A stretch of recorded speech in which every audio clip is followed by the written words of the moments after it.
Hello, hello, hello. Good afternoon. This is Trent, owner of Blue Falcon Training. I wanted to go over foot patrols.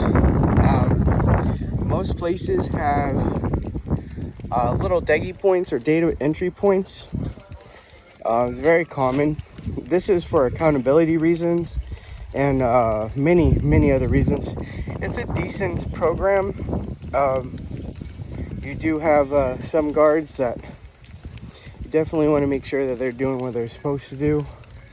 Usually they got like a little deggy wand. I got a phone. What you do is you find the deggy point, data point, whatever you want to call them, and boom. All right, so what this does is it leaves a log, and they report usually to their client. The security company will report the information to the client, and what that does is it lets the client know that you're doing your job, you're where you are supposed to be. Some of these larger places, they require a lot of walking. The deggies are few and far between, and they want to make sure that you're actually hitting the points and you're going where the company has agreed that the routes will be, and they're guaranteeing kind of that we're going to hit these points depending on the post, say every hour, every half hour, with 30 minutes to 45 minutes in between, which means you're either usually sitting in an office or a desk. We're going to go over that one later, because mine's an actual, I honestly just sit in my vehicle and wait. So what I wanted to cover is, unless otherwise directed, try to make your walking pattern different.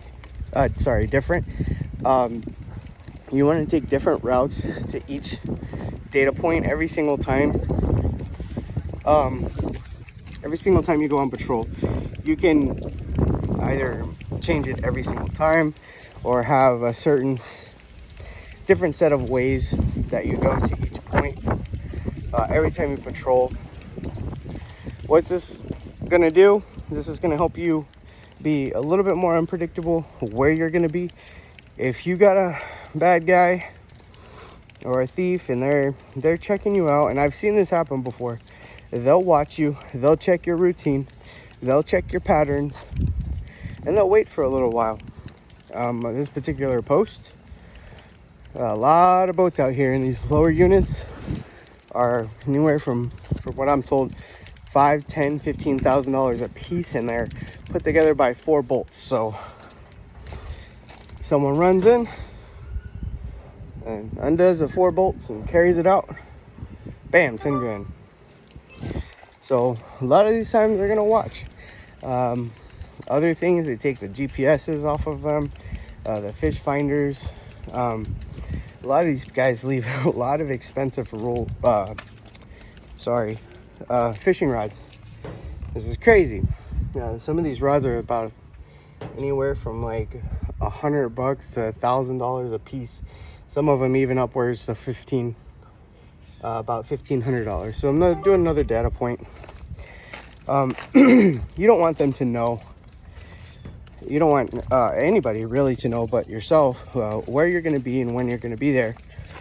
If you're doing the same pattern over and over again, they're really easily going to be able to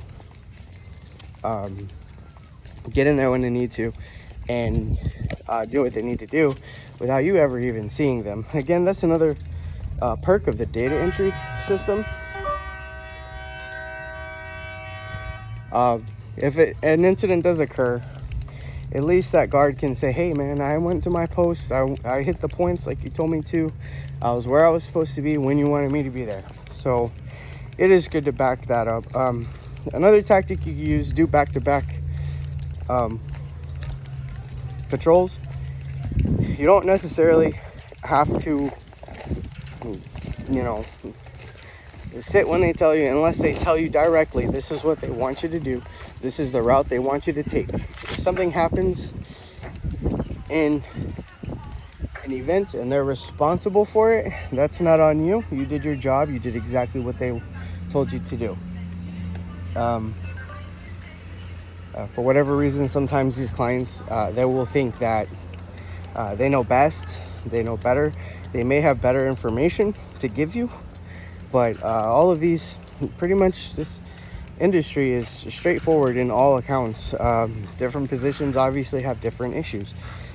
Like this is a boat ramp. It may very well be that their issue on this property is the parking lot out front, which I do also patrol. People breaking into vehicles, and not so much people taking lower units. One of the greatest problems I've come across here, two of them, lost people and fishers. People wanting to fish off the dock. It's like one of the best places in Marco Island to fish. And they absolutely have no tolerance for fishing. Reason being, there was a few incidences where the monofilament or the fishing line actually wrapped around one of these guys' lower units, and it cost them upwards of $15,000 just for one little line of fishing line. Somebody had it stuck or wrapped around there, and then they just cut it and left it completely jacked up dude's engine or lower unit, whatever it was. So fishing is kind of a big deal. The biggest thing with these types of places is the insurance and pretty much customer service. Every boat here, every slip on this dock, somebody pays for. This is somewhat of their property. If this dock is empty, they're not making money off of the dock. So you don't want to be confrontational. You don't want to cause problems. You want to be friendly and helpful. Another aspect of that is helping lost people, because they'll wander or be nosy. They want to walk around. It's very beautiful out here. Of course, people want to walk around, take a look. Maybe they want to put their boat here. What if you were overly attentive to somebody? Let's say that, and it becomes a little rude. Guards get that. You get tired. You get frustrated. You're like, oh, you're not supposed to be here.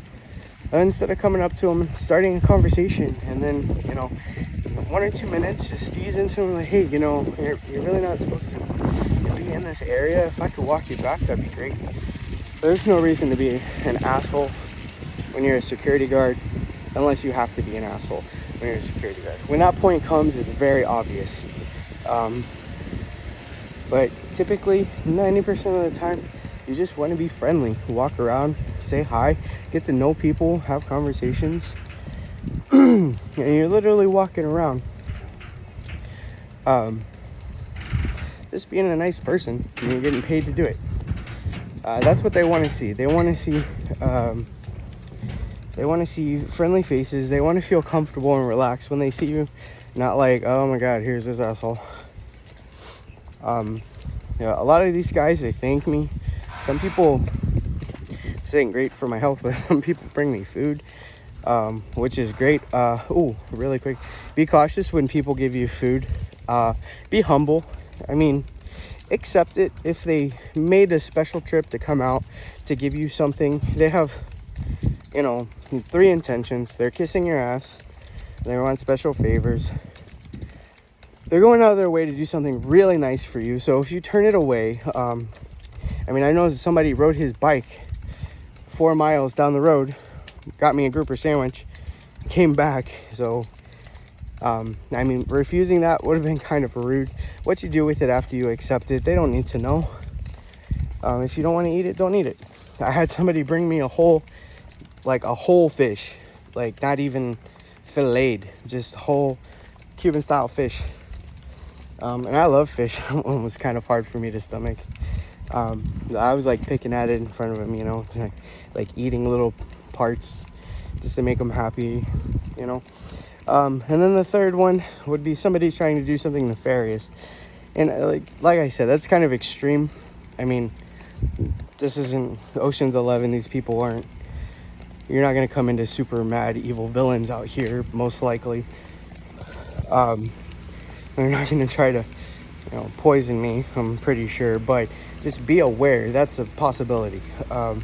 Somebody put, like, I don't know, sleeping pills or some shit in your food, or that whole eyedropper trick to make your tummy upset. And now they know, hey, I got like an hour, this dude's gonna be taking a doo-doo, so we're gonna go over there. But again, point of the video, guys, it started out being about patrolling, but still keep your routine,